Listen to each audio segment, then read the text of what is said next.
तो कैसे हो आप सभी लोग। मैं उम्मीद करता हूँ कि बहुत बढ़िया हैं, बहुत खुश हैं और अच्छी स्टडी कर रहे होंगे। देखिए यार, आज का वीडियो बहुत इम्पोर्टेंट है और ये मुख्य रूप से उन लोगों के लिए है जिनका टारगेट राजस्थान पुलिस है। उनका सपना है कि मुझे राजस्थान पुलिस में जाना है। और कई लोग ऐसे भी हैं बेचारे जिनका अंतिम पड़ाव है, मतलब उसके बाद में वो ओवर एज हो जाएंगे। तो वो क्या करें, आज इन सभी बातों पे हम बात करेंगे। और आज मैं आपको 50 डेज की स्पेशल स्ट्रेटजी बताऊंगा ऑन राजस्थान पुलिस के ऊपर कि अगर मान के चलिए आपकी एग्ज़ाम जुलाई के अंतिम वीक में अगर करवाने की पूरी कोशिश करते हैं डिपार्टमेंट, तो आप क्या करें उस कंडीशन में। अब इस कंडीशन में आप लोगों को घबराहट ये हो रही होगी कि यार एक तो मेरा सिलेबस कंप्लीट नहीं हुआ, मैंने नई कोई मॉक टेस्ट दिए और मैंने अच्छे से रिवीजन भी नहीं किया, तो मैं करूँ तो करूँ क्या। और जाहिर सी बात है, जो एक स्टूडेंट होता है उसके मन में इस प्रकार की जो चर्चाएं हैं, इस प्रकार की जो बातें हैं वो आती है। तो आज इस वीडियो को मैं समझता हूँ आपको पूरा देखना चाहिए। आज मैं आपको बता दूंगा कि अगर आपने सिलेबस कंप्लीट नहीं भी किया है तो आप किस प्रकार से अपना सिलेबस अभी भी कंप्लीट कर सकते हैं। पूरी एक 50 डेज की मैंने स्पेशल स्ट्रेटजी बताई है, मॉडल पेपर को लेके, रिवीजन को लेके, कंप्लीट सिलेबस को लेके सारी चीज़ें मैं आप लोगों को आज बता दूंगा। ठीक है, तो थोड़ा सा पेशेंस रखें, बिल्कुल सारी चीज़ें हम स्टेप बाय स्टेप इसमें समझने की कोशिश करेंगे। ठीक है, तो थोड़ा सा आप पेशेंस रखें। ठीक है, और दूसरी बात ये रही, देखिए एग्ज़ाम की अगर मैं बात करूँ डेट की, तो ये मेंशन किया गया है कि हम जुलाई के अंतिम वीक में एग्ज़ाम आपके लेंगे, लेकिन अभी हम इसमें श्योर नहीं है, डिपार्टमेंट भी इसमें श्योर नहीं है, संभावना जताई जा रही है। लेकिन अब इस पर हम एक चीज़ ये देखें कि आपको 12th के बच्चों की एग्ज़ाम लेनी है, 10th के बच्चों की एग्ज़ाम लेनी है और फाइनल ईयर की जो बच्चे हैं उनकी भी एग्ज़ाम लेनी है। तो पहले आप ये देखें कि अगर 10th और 12th और जो बच्चे कॉलेज के हैं, अगर उनकी तरीके से एग्ज़ाम कंडक्ट हो जाती है, अगर उसमें किसी प्रकार की कोई प्रॉब्लम नहीं आती है, तो हम ये खुद समझ सकते हैं, इसको खुद हम एक इमेजिन कर सकते हैं कि यार वाकई में ये चीज़ें हो सकती है। जब इन एग्ज़ाम को लेने में कोई किसी प्रकार की कोई प्रॉब्लम नहीं आई, किसी प्रकार की कोई बीमारी नहीं फैली, तो आप आराम से इस एग्ज़ाम को कंडक्ट करवा सकते हैं। तो इसमें आपको डाउट नहीं रहना चाहिए। तो आप इस चीज़ को थोड़ा सा खुद समझ सकते हैं कि अगर 10th और 12th के बच्चों की अगर एग्ज़ाम तरीके से हो जाती है या कॉलेज के बच्चों की एग्ज़ाम तरीके से हो जाती है, तो 100% है आपकी एग्ज़ाम हो जाएगी, इसमें किसी प्रकार का कोई टेंशन नहीं है। तो ये डाउट आपके मन में नहीं रहना चाहिए, पहली बात। अब दूसरी बात ये करते हैं, देखिए सबसे बड़ी चीज़ क्या होती है हमेशा लाइफ के अंदर, हम डिमोटिवेट बहुत ज़्यादा होते हैं। आपको एग्जाम डेट दे दी गई है, अब मैं बताता हूँ, आधे लोग तो पढ़ ही नहीं पाएंगे, आधे लोग तो ये सोचेंगे, और उन्होंने कई टाइम जब से वो अखबार में मेंशन किया गया है तब से वो टेंशन में है और उन्होंने पढ़ाई और बिल्कुल डिस्टर्ब हो गई होगी पूरी तरह से उनकी कि यार अब मैं करूँ तो करूँ क्या, मेरा तो कुछ भी चीज़ें कंप्लीट नहीं हो पाई है ना। तो ऐसा पहली चीज़ तो आपको डिमोटिवेट नहीं होगा। अगर देखिए सारी मेहनत आपने करी, बहुत अच्छी मेहनत करी है, पूरी लॉकडाउन में आपने पढ़ा होगा, इससे पहले भी आपका एक सपना था, आपने अच्छी मेहनत करी होगी, अब लास्ट में जाके एक टेंशन में आप उसको अच्छे से रिविजन नहीं कर पाएंगे, अच्छे से बाकी कंप्लीट सिलेबस नहीं कर पाएंगे, तो बहुत सारी प्रॉब्लम आप झेल सकते हैं और मैं समझता हूं कि आपको ये बहुत नुकसान पहुंचा सकता है। तो हंसते रहिए, खुश रहिए, पॉजिटिव रहिए, और कैसे कवर करना है वो मैं आपको बोर्ड पे समझाऊंगा। ठीक है, तो टेंशन लेने की आपको ज़रूरत नहीं है। अच्छा, दूसरी चीज़, अगर मान के चलिए आपकी जुलाई अंतिम सप्ताह में है, आपकी एग्ज़ाम अगर अंतिम सप्ताह में है, तो अब आपके सामने मान के चलिए 45 से 50 दिन का टाइम बचता है। तो अब इस 45 से 50 दिन में आप करेंगे क्या। अब इसमें 2-3 टाइप के स्टूडेंट हैं। पहले टाइप के वो स्टूडेंट जिन्होंने कंप्लीट अपना सिलेबस कर लिया है बट रिवीजन नहीं किया। दूसरे टाइप के स्टूडेंट वो जिनका कंप्लीट सिलेबस भी नहीं हुआ और रिवीजन भी नहीं हुआ। तीसरे टाइप के स्टूडेंट वो जिन्होंने लगभग रिवीजन भी कर लिया और सिलेबस भी कर लिया। तो वो अब कैसे कैसे क्या रणनीति अपना सकते हैं, वो थोड़ा सा मैं आपको आज गाइड करने की पूरी कोशिश करूंगा। अगर लगता है वीडियो कुछ भी अच्छा तो लाइक कर सकते हैं, और विजिट कर रहे हैं पहली बार तो चैनल को जरूर सब्सक्राइब करिए, क्योंकि पटवार की एग्जाम के लिए मैथ बिल्कुल शुरुआत की जाएगी, बिल्कुल जीरो लेवल से, तो आराम से हम कवर कर सकते हैं। कुछ इंपॉर्टेंट पॉइंट मैं आपको पटवार के लिए बता दूंगा मैथमेटिक्स में, टेंशन लेने की ज़रूरत नहीं है। ठीक है, तो सीधा बोर्ड पे ध्यान देने की कोशिश करें, सारी चीज़ें हम स्टेप बाय स्टेप समझने की कोशिश करेंगे, थोड़ा पेशेंस बना के रखें। ठीक है, तो सीधा बोर्ड पे आओ। देखिए, राजस्थान पुलिस की 50 डेज की स्पेशल स्ट्रेटजी पे हम थोड़ा सा काम करने की कोशिश करेंगे और पेशेंस रखेंगे, चीज़ों को समझने की कोशिश करेंगे। ये नहीं कि 2 मिनट 3 मिनट वीडियो देखा और आपने स्किप कर दिया, तो फिर इससे अच्छा है कि आप देखो ही मत, कम से कम टेंशन तो नहीं रहेगी माइंड में। आप अपने हिसाब से तो चीज़ों कर लोगे, दूसरों की नहीं करोगे तो खुद के हिसाब से तो चीज़ें कर लेंगे। तो आप तो देखें मत। अगर आप ऐसा सोच के आएंगे हैं कि मैं 2-3 मिनट में देख लेता हूँ क्या, ऐसा बिल्कुल भी मत करें। या तो देखो, मत देखो तो पूरा देखो, ताकि आपको कुछ नॉलेज मिल सके इस चीज़ में। ठीक, तो हम इस पर थोड़ा सा काम करते हैं। देखिए, सबसे पहले आपको ये नोटिस करना पड़ेगा, एक स्मार्ट मैं आपको स्ट्रेटजी बता रहा हूँ कि सबसे पहले ये देखिए इसमें वेटेज किस चीज़ का है। आपको पता मैथ नहीं है, रीजनिंग और कंप्यूटर वाला जो मेन वेटेज है वो है इसमें। तो मेन चीज़ तो रीजनिंग और कंप्यूटर, नंबर ऑफ क्वेश्चन उसी के मिलेंगे। फिर उसके बाद में नंबर ऑफ क्वेश्चन राजस्थान के मिलेंगे, फिर नंबर ऑफ क्वेश्चन आपको इंडिया जीके के मिलेंगे, और फिर आपके जो महिला और बाल अपराध है उससे रिलेटेड क्वेश्चन आपको देखने को मिलेंगे। तो आप सबसे पहले ये काम करिए कि यार मुझे सबसे ज़्यादा काम करने की किस पे ज़रूरत है, मेरा सिलेबस किस में कंप्लीट हो चुका है। क्या आपका सिलेबस ये कंप्लीट कर चुके हैं आप? महिला और बाल अपराध से रिलेटेड जितनी भी धाराएं हैं, जितने भी कॉन्सेप्ट हैं, जितने भी नियम हैं, कौन कौन सी धारा में क्या क्या सजाए हैं, वो आप देख चुके हैं। ठीक है, पोक्सो वगैरह सारे एक्ट आपने देख लिए होंगे। तो आप इसको बिल्कुल भी अभी बंद करें थोड़ी देर के लिए, मैं आपको समझा रहा हूँ। अगर आपने इसको कंप्लीट कर लिया तो थोड़ा रुकिए, आपको सारा चीज़ क्लियर करवा दूंगा कि इसको कैसे करना है वो वापस। ठीक है, दूसरी चीज़ आपको पता है 45 क्वेश्चन राजस्थान जीके के आएंगे। अब इसमें राजस्थान जीके नहीं आएंगे, अब इसके अंदर आपको करंट अफेयर्स भी काम करना पड़ेगा। राजस्थान का करंट अफेयर्स मैंने इसमें इंक्लूड किया है, और यहाँ पे इंडिया लेवल का और इंटरनेशनल का जो करंट अफेयर्स है वो भी मैंने इंक्लूड किया। अब आपको ये भी बता दूंगा कि आपको बुक कौन सी परचेज करनी पड़ेगी इस लास्ट टाइम में, तो थोड़ा सा पेशेंस रखिए। फिर आप ये देखेंगे कि यार 45 क्वेश्चन राजस्थान की जीके के हैं और इसमें करंट अफेयर्स भी है।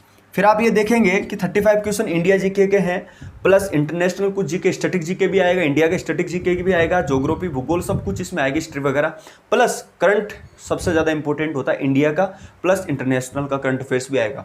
ठीक है, तो वो भी इसमें है। 60 क्वेश्चन आपके रीजनिंग और कंप्यूटर के हैं। ये तो नंबर ऑफ क्वेश्चन हो गए, और आपको अच्छे से पता होगा, मैंने एज ए बताया आपको कि आपको पता चलेगी यार नंबर ऑफ वेटेज किस में है और कैसे कैसे क्या करना होगा। थोड़ा सा पेशेंस रखे, चीज़ें बताता हूँ। देखो, अब मैं देखता हूँ, मान लीजिए आपने महिला और बाल अपराध कुछ लिमिटेड धाराएं होती है, उसमें कुछ लिमिटेड रूल होते हैं, कुछ नियम होते हैं, कुछ कानून होते हैं, वो आपने अच्छे से क्लियर कर लिया होगा। अब थोड़ा रुक जाइए, इस पर आगे काम करेंगे। 45 question Rajasthan GK Rajasthan GK के आएंगे। मैं ये मानता हूँ कि राजस्थान जीके आपने पढ़ लिया।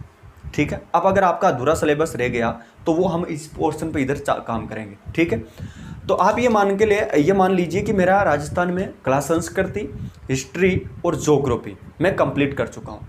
अब कई लोग ये सोचेंगे कि जी मेरा तो नहीं हुआ, तो आप रुको थोड़ी देर, मैं बता रहा हूँ आपकी प्रॉब्लम जो है वो मुझे पता है। ठीक है, मान लीजिए कि आपका नहीं हुआ और कुछ लोगों का हो गया।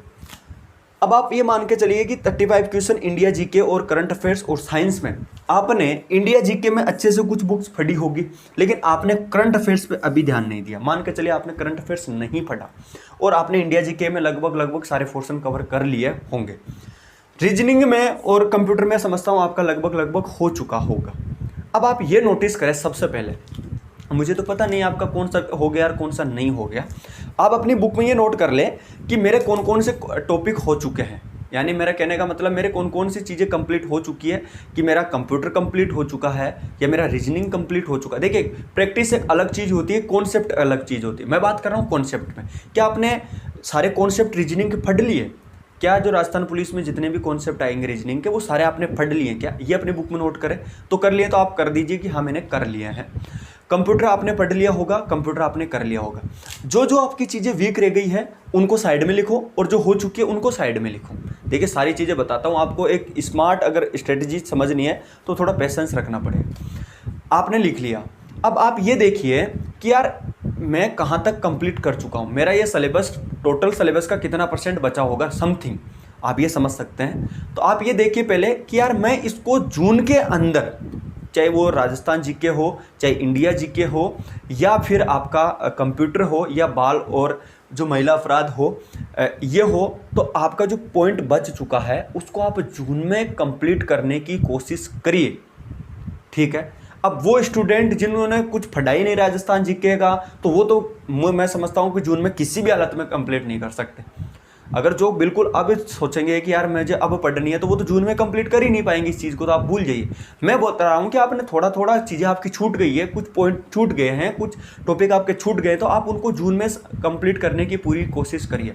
अब आप ये मत मानिए कि मेरे पास 15 दिन बचे हैं, या ये मान के चलिए कि जून है, तो आप ये मत सोचिए कि मेरे पास 22-23 दिन ही अब जून के बचे हुए होंगे, तो आप इसको डबल करिए। आप रात को काउंट क्यों नहीं कर सकते? अरे थोड़े दिन में अगर नहीं सोओगे तो कुछ नहीं होता। अगर थोड़े दिन में अगर आप 4 से 5 घंटा या 4 घंटा या 4.5 घंटा काफ़ी होती है, मैं समझता हूँ। अगर आप स्टडी कर रहे हैं, आप में जुनून है, तो 4.5 घंटे की स्टडी आप कर सकते हैं, ठीक है। तो 4.5 घंटे के अंदर आप अच्छे से अपनी नींद पूरी कर सकते हैं। थोड़ा अनुलोम विलोम कर लिया करो, 10-15 मिनट आपकी नींद की वैसे पूर्ति हो जाएगी, बता रहा हूँ मैं आपको, ठीक। तो आप इनको दोनों तरफ काउंट करें, दिन और रात।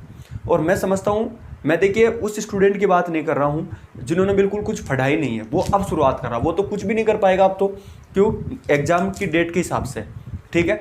तो जिनका कुछ बचा हुआ पॉइंट है वो जून में कंप्लीट करने की कोशिश करें। अब आप इधर आइए, कंप्लीट करिए योर सिलेबस। पहली चीज़ तो आपके कुछ इंपॉर्टेंट जो सिलेबस आपका रह गया है उसको आप जून में निपटाने की पूरी कोशिश करें, किसी भी हालत में उसको जून में ख़त्म करने की कोशिश करिए, पहली चीज़। अब देखिए क्या होता है कि अब जैसे जून खत्म हो जाएगी, आप पर और ज़्यादा प्रेशर आ जाएगा, तो आप एक काम करिए, अभी से आप टेस्ट दें ऑन मॉडल पेपर के ऊपर। मतलब आपके पता ऑफलाइन आपकी एग्जाम होगी, तो आप डेली का कम से कम भी 150 क्वेश्चन हैं, ठीक है। रीजनिंग में थोड़ा आपको टाइम लगेगा, बाकी तो आपको टिक ही मारने नहीं यार। आप इस चीज़ को समझते क्यों नहीं?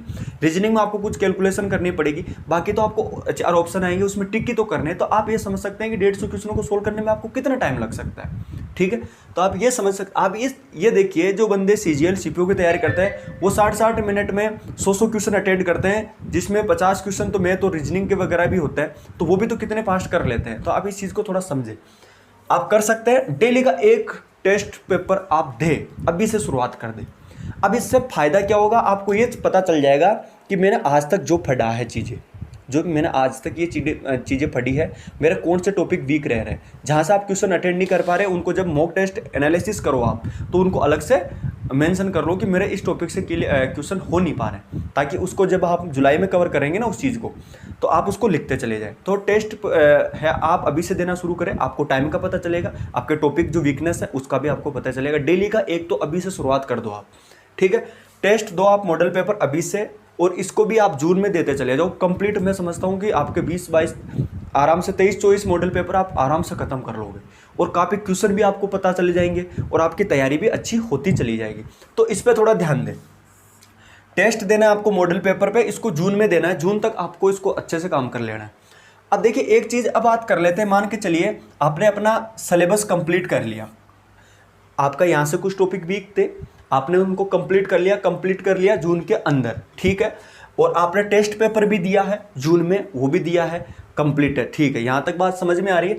अब ध्यान से समझिए, कंप्लीट आपका सिलेबस हो चुका है, टेस्ट पेपर आप मॉडल पेपर जो है, सॉल्व पेपर या जो भी मॉडल पेपर होता है वो आप जून में दे चुके हैं, आपका कंप्लीट सिलेबस हो गया, मॉडल पेपर दे लिए। अब आपके पास बचा क्या? रिवीजन। अब एक बार मोटा मोटा रिवीजन करिए, जो आपने अंडरलाइन करे होंगे क्वेश्चनों में, जहां भी आपने बुकों में, जिस बुक से आप पढ़ रहे हैं वहां आपने अंडरलाइन कर रहे होंगे आप, ठीक है। तो आप उसको अंडरलाइन करते जा रहे हैं, उनको पढ़िए, बाकी रिवीजन भी करिए। और ये जो रिवीजन है, देखिए समझने की कोशिश करें मेरे प्यारे साथियों, रिवीजन और करंट अफेयर्स, इसको वापस कनेक्ट कर लीजिए। जब आप रिवीजन करें तो उसके साथ करंट अफेयर्स को इंक्लूड कर लीजिए। रिवीजन करें तो करंट अफेयर्स को इंक्लूड कर लीजिए। करंट अफेयर्स, और आप देखिए एक मुमल की बुक आती है, वार्षिक बुक, वो ले आएंगे, वो इतनी सी बुक होती है कि आप उसको 15 दिन में खत्म नहीं कर सकते, 15 से 20 दिन में आराम से उस बुक को खत्म कर सकते हैं, ठीक है। तो उस करंट अफेयर्स को पढ़ेंगे साथ के साथ में, और उन बाकी सब्जेक्टों का आप रिवीजन करेंगे। ये दोनों चीज़ आपको एक साथ कर लेनी है, ठीक। और ये काम आपको करना कहाँ है? टिल 15 जुलाई तक, यानी 15 जुलाई तक ये आपको काम करना है, रिवीजन करना है, प्लस 15 दिन में आप उसको करंट अफेयर्स को खत्म कर सकते हैं आराम से एक बुक से, ठीक है। उसी बुक को पढ़ो, बारी बारी से उसी बुक को पढ़ो, ठीक है, आराम से पढ़ सकते हो। और कितना लिमिटेड सिलेबस है राजस्थान पुलिस का, आराम से कर सकते हैं, ठीक है। तो 15 जुलाई तक उस चीज़ों को आप कंप्लीट करेंगे, रिवीजन करेंगे, साथ के साथ करंट अफेयर्स करेंगे। करंट अफेयर्स आप मोमोल से कर सकते हैं, मैं तो मोमोल यूज करता था और मुझे बेनिफिट मिला, और मैंने तो बहुत अच्छे क्वेश्चन उससे मैच करे थे। तो आप उसको कंप्लीट करने की कोशिश करें, करंट अफेयर्स को और रिवीजन को, और इसको जुलाई 15 तक आप समेटने की पूरी कोशिश करें, इसको निपटा दो आप 15 जुलाई, ठीक है। अब आप आगे क्या करेंगे? देखिए आफ्टर 15 जुलाई के बाद में आप क्या करेंगे, आपकी सारी चीज़ें कंप्लीट हो गई है, कंप्लीट सिलेबस हो चुका है, करंट अफेयर्स हो चुका है, रिवीजन हो चुका है, मॉडल पेपर आप लगा चुके हैं। आपको बता रहा ना मैं, अब देखो आप पर भार नहीं पड़ा, बिल्कुल भी आप पे भार नहीं पड़ा।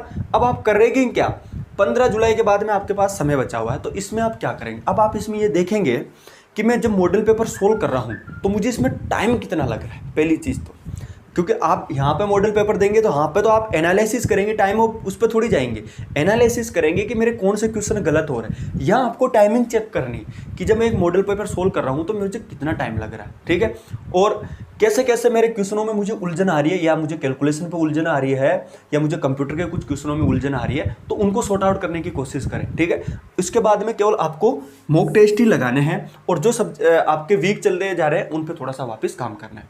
तो इस प्रकार से अपने 50 दिनों के अंदर मैं समझता हूँ एक बहुत बढ़िया तरीके से आप अपनी तैयारी कर सकते हैं।